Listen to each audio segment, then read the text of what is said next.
你們要逃避淫行。我哋聽到嘅係逃避淫行，而唔係不可行淫或者不可奸淫。咩為之逃避淫行呢？最重要兩個字就係逃避。逃避就係完全同一樣嘢冇任何拉楞。例如，如果有一個網上面嘅陌生女子 send WhatsApp 俾你，send WeChat 俾你，你應該馬上將佢 delete block 咗佢，因為好多時呢啲都係勾人落地獄或者騙我哋嘅手法。好多人被騙去 KK 園就係因為呢個原因，佢哋冇知道要逃避。逃避就係同佢完全冇拉楞，一有什麼懷疑，馬上 delete 刪除或者 block 咗佢。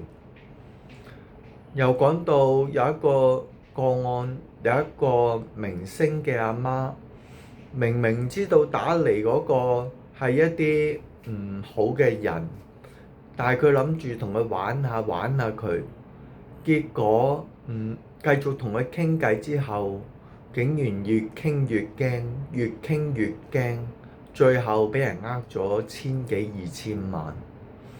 所以神係滿有智慧嘅，佢叫我哋逃避就逃避。例如喺電腦面前有任何唔好嘅相彈出嚟，有任何唔好嘅照片喺度反映出嚟，我哋應該馬上用手擋住嗰個照片，等佢過去，刪除咗佢嗰個照片或者點樣，然後先繼續我哋嘅電腦睇電腦。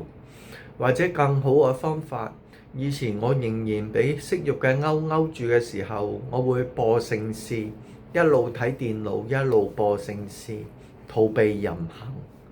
願大家都知道淫行唔係我哋勝得過，我哋要逃避。